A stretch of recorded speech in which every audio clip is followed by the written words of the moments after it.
Namaskar, myself Dr. Rita, gynecologist and welcome to my channel Women's Health India। आज हम बात करेंगे परवेजाइनल discharge के बारे में, जिसे हम ल्यूकोरिया भी कहते हैं। सबसे ज़्यादा जिस कंप्लेन के लिए लड़कियां और महिलाएं डॉक्टर के पास जाती हैं वो है परवेजाइनल डिस्चार्ज। परवेजाइनल डिस्चार्ज ये नॉर्मल भी हो सकता है, जिसे हम फिजियोलॉजिकल डिस्चार्ज कहते हैं, और ये एबनॉर्मल भी हो सकता है, जिसे हम पैथोलॉजिकल डिस्चार्ज कहते हैं। तो कई बार छोटी जगहों पे महिलाएं किसी ऐसे पर्सन को दिखा रही होती हैं जो सही से प्रशिक्षित नहीं होता है और उसे ये चीज़ नहीं पता होती कि डिस्चार्ज नॉर्मल है कि एबनॉर्मल, और वो नॉर्मल परवेजाइनल डिस्चार्ज में भी एंटीबायोटिक के कोर्स रन कराते रहते हैं, जिसकी वजह से जो नॉर्मल वेजाइनल फ्लोरा होता है वो डिस्टर्ब हो जाता है, जिसकी वजह से परवेजाइनल इन्फेक्शन हो जाते हैं और एबनॉर्मल डिस्चार्ज आने लगते हैं। तो इसलिए ये जानना बहुत ज़रूरी है कि जो परवेजाइनल डिस्चार्ज आ रहा है ये नॉर्मल है कि एबनॉर्मल है। तो सबसे पहले हम बात करते हैं नॉर्मल परवेजाइनल डिस्चार्ज के बारे में। नॉर्मल परवेजाइनल डिस्चार्ज जो होता है वो मेंस्ट्रुअल साइकिल के हिसाब से कम, ज़्यादा या पतला गाढ़ा हो सकता है। ज़्यादातर महिलाओं की जो मेंस्ट्रुअल साइकिल होती है वो 28 से 30 दिन की होती है। तो मेंसेस के पहले दिन से शुरू के जो 15 दिन होते हैं, इन दिनों में जो परवेजाइनल डिस्चार्ज आता है वो पतला होता है और वाटरी जैसा रहता है और कम क्वांटिटी में रहता है। ये 15वें दिन के आसपास थोड़ा सा क्वांटिटी बढ़ती है। उसके बाद 15 दिन के बाद जो डिस्चार्ज होता है वो धीरे धीरे गाढ़ा होने लगता है और पीरियड के आसपास ये गाढ़ा सफ़ेद रंग का हो जाता है और क्वांटिटी में थोड़ा ज़्यादा हो जाता है। तो इस तरह से मेंस्ट्रुअल साइकिल के हिसाब से डिस्चार्ज पतला या गाढ़ा हो सकता है, कम या ज़्यादा हो सकता है। जैसे जैसे आप मेंसेस पीरियड की डेट की तरफ जाएंगे डिस्चार्ज थोड़ा ज़्यादा हो जाता है और गाढ़ा हो जाता है। ये जो डिस्चार्ज होता है इसमें ना तो बदबू होती है और ना ही खुजली होती है, ये नॉर्मल रहता है। और इतना थोड़ा बहुत डिस्चार्ज आना महिलाओं के लिए अच्छा होता है, जिससे नीचे के रास्ते में थोड़ा सा गीलापन बना रहे, क्योंकि अगर नीचे का रास्ता सूख जाएगा तो उस कंडीशन में भी इन्फेक्शन के चांसेस बढ़ जाते हैं, इसलिए हल्का गीलापन होना नॉर्मल है। तो ये तो हो गया नॉर्मल डिस्चार्ज। अब हम बात करें एबनॉर्मल परवेजाइनल डिस्चार्ज के बारे में।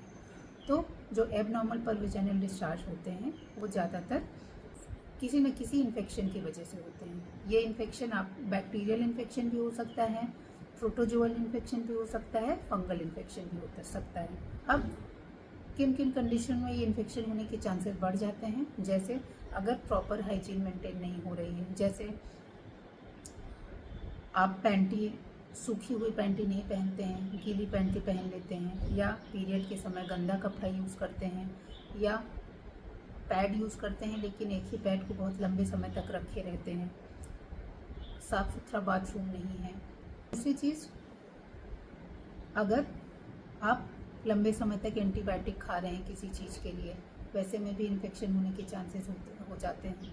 या फिर प्रॉपर डाइट नहीं ले रहे हैं, प्रॉपर न्यूट्रिशियस डाइट नहीं लेंगे तो उसमें भी शरीर की इम्यूनिटी कम हो जाती है और इन्फेक्शन होने के चांसेस बढ़ जाते हैं।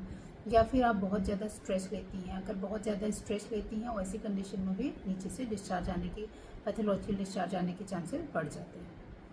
तो इन सब कंडीशन में नीचे के रास्ते का इन्फेक्शन होने के चांसेस और डिस्चार्ज आने के चांसेस बढ़ जाते हैं। अब ये डिस्चार्ज कैसे होते हैं, तो ये एबनॉर्मल डिस्चार्ज जो होते हैं वो ज़्यादातर गाढ़े येलो कलर के हो सकते हैं, या ग्रीनिश कलर के हो सकते हैं, या फ्रॉदी हो सकते हैं, या रबरी हो सकते हैं। रबरी का मतलब दही जैसे डिस्चार्ज हो सकते हैं।